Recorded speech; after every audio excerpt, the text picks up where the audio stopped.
Hi friends, എല്ലാവർക്കും Rossi ചുച്ചിക്കൂടിലേക്ക് സ്വാഗതം. ഇന്ന് ഞാൻ നിങ്ങളുമായിട്ട് ഷെയർ ചെയ്യാൻ പോകുന്നത് ഒരു ഫിഷ് ഫ്രൈ ആണ്. അയില മീൻ കൊണ്ടൊരു ഫ്രൈ. അപ്പോൾ എല്ലാവരും അതിൽ ഈ തേങ്ങാപ്പാൽ ചേർത്തിട്ട് കുഴച്ച് പിന്നെ ബാക്കി വരുന്ന പാൽ അതിലൊഴിച്ച് ഫ്രൈ ആക്കിയൊക്കെയാണ് ചെയ്ത് ഞാൻ കണ്ടിരിക്കുന്നത്. പക്ഷെ ഞാൻ ഇതുവരെ ചെയ്ത് നോക്കിയിട്ടില്ല. അപ്പം ഞാൻ വിചാരിച്ച് ഇന്ന് അതുപോലെ ഒന്ന് ചെയ്ത് നോക്കാം. അപ്പോൾ അതെൻ്റെ ഫ്രണ്ട്സുമായിട്ടെല്ലാം ഞാനൊന്ന് ഷെയർ ചെയ്യാമെന്ന് വിചാരിച്ചു. നിങ്ങളൊക്കെ ചെയ്തിട്ടുണ്ടായിരിക്കണം. അതിൻ്റെ ടേസ്റ്റ് എങ്ങനെയാണെന്ന് നമുക്ക് നോക്കാം. അപ്പോൾ നമുക്ക് വീഡിയോയിലേക്ക് പോകാം. അപ്പോൾ ഫിഷ് ഫ്രൈക്ക് വേണ്ടി ഞാൻ അത്യാവശ്യം വലിപ്പമുള്ള 3 അയില മീൻ എടുത്തിട്ടുണ്ട്. അത് നല്ലോണം കഴുകി വൃത്തിയാക്കി വച്ചിട്ടുണ്ട്. പിന്നെ അതിന് ചേർക്കാനായിട്ട് നമുക്ക് വേണ്ടത്, ഞാൻ ഒരു വെളുത്തുള്ളി, ഇത്തിരി വലിപ്പമുണ്ട്, അതുകൊണ്ട് ഒരു വെളുത്തുള്ളി എടുത്തിട്ടുണ്ട്. കുറച്ച് കായപ്പൊടി വേണം. പിന്നെ ഇതിനകത്ത് ഞാൻ ഒരു ചെറിയ സ്പൂണിന് മല്ലിപ്പൊടി എടുത്തിട്ടുള്ളൂ, ഒരു വലിയ സ്പൂൺ മുളക് പൊടി, 1/4 സ്പൂൺ മഞ്ഞൾപ്പൊടി, 1/4 സ്പൂൺ കുരുമുളക് പൊടി എടുത്തിട്ടുള്ളൂ. കാരണം പച്ചമുളകും കൂടെ ചേർത്ത് അരയ്ക്കുന്നുണ്ട്, എരിവ് കൂടാൻ സാധ്യതയുണ്ട്. അതുകൊണ്ടാണ് പൊടികൾ കുറച്ചത്. പിന്നെ കറിവേപ്പില വേണം. പിന്നെ നമുക്ക് മെയിനായിട്ട് തേങ്ങാപ്പാലാണ്. നല്ല ഫ്രഷ് പാല്, നല്ല കട്ടിക്ക് എടുത്തിട്ടുണ്ട്. അപ്പോൾ പിന്നെ ക്രഷ് ചെയ്ത് മുളക് അത് ലാസ്റ്റിലിടാൻ വേണ്ടിയാണ്.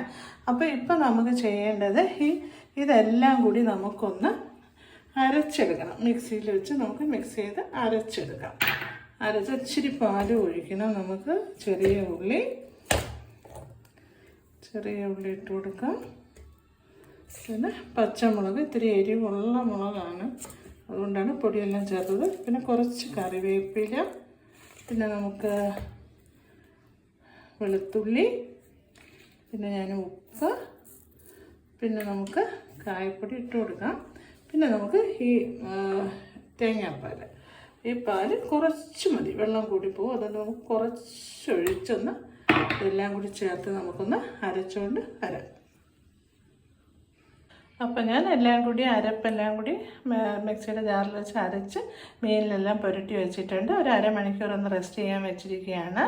പിന്നെ അത് കഴിയുമ്പോഴാണ് നമുക്ക് തേങ്ങാപ്പാൽ ക്രഷ് ചെയ്ത മുളകൊക്കെ അതിൽ ഉപയോഗിക്കുന്നത്. അപ്പോൾ അത് അരമണിക്കൂർ കഴിഞ്ഞ് നമുക്കത് ഫ്രൈ ആക്കി എടുക്കാം. അപ്പോൾ പാൻ അടുപ്പത്ത് വെച്ച് ചൂടായിട്ടുണ്ട്. അപ്പം ഞാൻ വെളിച്ചെണ്ണയാണ് ഉപയോഗിക്കുന്നത്. വെളിച്ചെണ്ണയാണ് ഉപയോഗിച്ചാൽ മതി, നല്ല ടേസ്റ്റാണ്. കുറച്ച് വെളിച്ചെണ്ണ ഒഴിച്ചാൽ മതി. ഫ്രൈക്ക് ആവശ്യത്തിനുള്ള വെളിച്ചെണ്ണ ഒന്ന് ചൂടാവട്ടെ. ചൂടാവുമ്പോൾ നമുക്ക് മീൻ ഇട്ട് കൊടുക്കാം. മീനൊക്കെ നല്ലപോലെ മസാലയെല്ലാം പിടിച്ചിരിപ്പുണ്ട്. നമുക്ക് ഇട്ട് കൊടുക്കാം.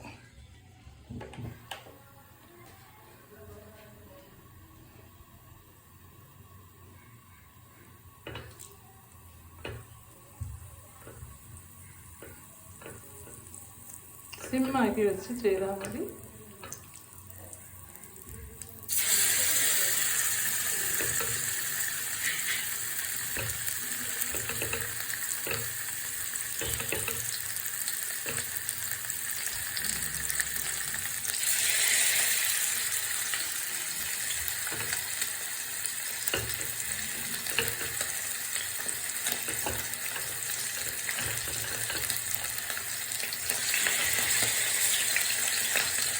സിമ്മാക്കി വെച്ച് നല്ലപോലെ വെന്ത് വരട്ടെ.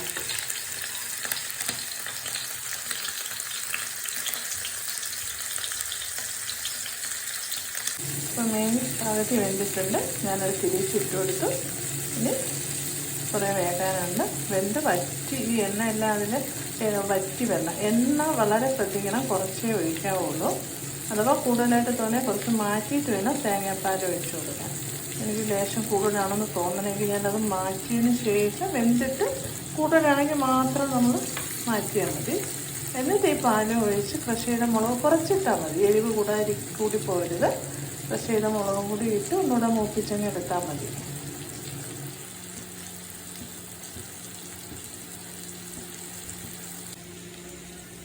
അപ്പോൾ നമുക്ക് ഏകദേശം മീൻ മൂത്ത് വന്നിട്ടുണ്ട്.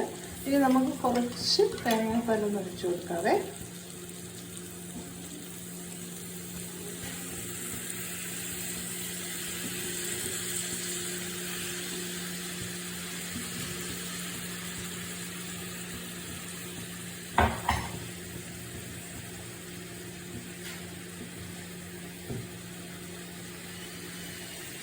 നമുക്ക് കുറച്ച് ക്രഷ് ചെയ്ത് കുറച്ച് മതി.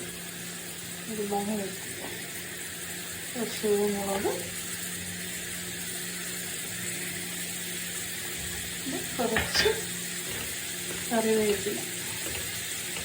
മീൻ ഇട്ടിരുന്ന ആ മസാലയിലേക്ക് തന്നെ ഒന്ന് പെരട്ടി വന്നിട്ടുള്ളൂ. കുറച്ച് കറിവേപ്പില.